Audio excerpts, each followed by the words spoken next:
Kota Yogyakarta terus berupaya dalam menanggulangi permasalahan sampah. Salah satunya yaitu masyarakat Kampung Suronatan. Pada tahun 2012, masyarakat Kampung Suronatan mulai mengelola sampah bersama di Bank Sampah Surolaras.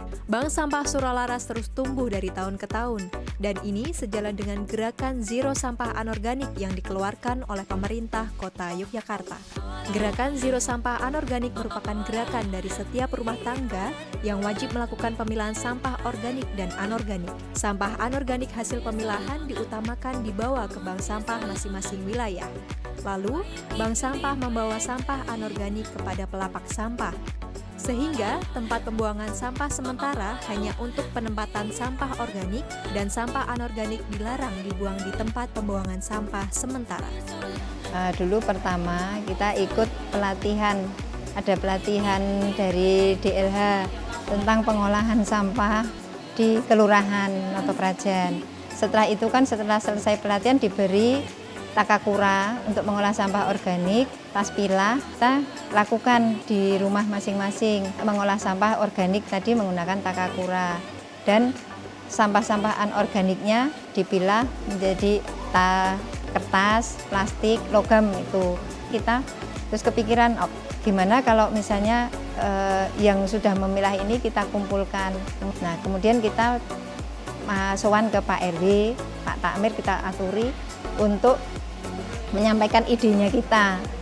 Tahun 2012 kita mulai kegiatan 2012. Untuk kegiatannya kita penimbangan, kemudian juga ada kita ke sosialisasi ke warga PKK, itu kalau ada pertemuan-pertemuan juga ada, kalau ada ini pelatihan juga, kita mengadakan pelatihan juga, pelatihan untuk warga dan untuk umum. Kita juga ada penjualan ember tumpuk. Nah, itu untuk menghidupkan bank sampahnya. Selain kegiatan penimbangan juga ada kedai Surolaras. Itu menangani tentang pelatihan tadi, terus penjualan bahan-bahan produk dari bank sampah, ada sabun, ada ember tumpuk, ada losida, seperti itu yang berhubungan dengan lingkungan. Ya, untuk nasabahnya kita tidak terbatas dari warga Suronatan saja, tapi dari luar warga juga ada, dari Bantul, ada dari Gamping, terus ada dari banyak dari Wijilan juga. Nasabah, uang dari nasabah, karena kita tidak mengadakan simpan pinjam, nah kita bekerja sama dengan Bank Jogja. Nah, uangnya di sebagian setiap 10.000 kita alihkan ke Bank Jogja, atau kita juga bisa untuk diemaskan.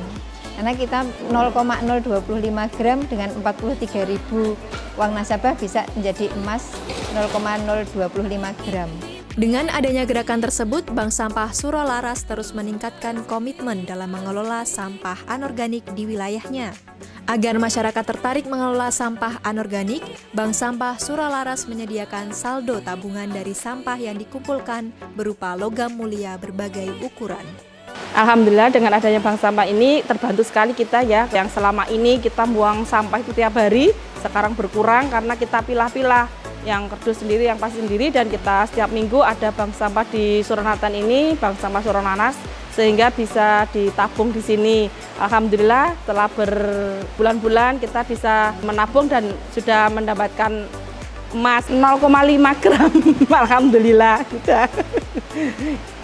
Itu terus ada beberapa kegiatan juga dari Bank Surolaras ini mengajak kita untuk tadi banding ke tempat-tempat pengolahan sampah, sehingga sekarang juga alhamdulillah semakin tahu kita mana yang harus kita buang, mana yang harus kita pilah barang sampah itu yang laku terjual, mana yang harus kita buang ke tempat pembuangan sampah. Jadi sampah yang diterima di Bank Sampah Surolaras itu seperti kardus, kemudian botol aqua, kemudian ada gelas aqua, kemudian ada kertas, itu ada kertas arsip, kemudian ada kertas putih, kertas HVS kayak gitu ya.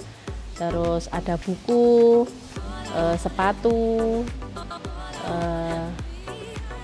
kayak pipa-pipa gitu ya, terus besi, logam aluminium seperti itu.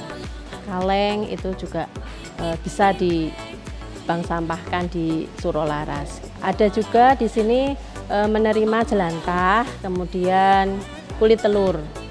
Jelantah itu di sini diolah menjadi sabun minyak jelantah. Sabun minyak jelantah itu sabun yang digunakan untuk mencuci noda, seperti noda darah, kemudian noda-noda membandel seperti daki gitu ya, kemudian serbet-serbet, keset-keset yang terkena minyak kayak gitu. Itu bisa dibersihkan dengan sabun minyak jelantah. Kemudian kalau yang kulit telur itu di sini nanti dicuci, kemudian dikeringkan, setelah itu di blender. Nah, itu untuk digunakan untuk pupuk tanaman. Kalau yang plastik bening itu kita jual ke pelapa. Tapi kalau yang untuk saset-saset kayak misal kopi, saset susu itu ada yang kita olah menjadi tas, dompet. Ada juga yang kita bikin istilahnya kalau di bank sampah itu kawul yang digunting kecil-kecil terus nanti menjadi bahan untuk isian membuat tas gitu. Ya, saya mengajak kepada seluruh masyarakat untuk mari kita memilah sampah dari rumah. Sampah bukan masalah pemerintah saja, tetapi merupakan tanggung jawab kita semua dalam rangka menjaga bumi kita agar bumi kita tetap bersih dan lestari. Jogja istimewa, tidak hanya istimewa daerahnya, tetapi juga istimewa masyarakatnya. Mari menabung sampah di bank sampah.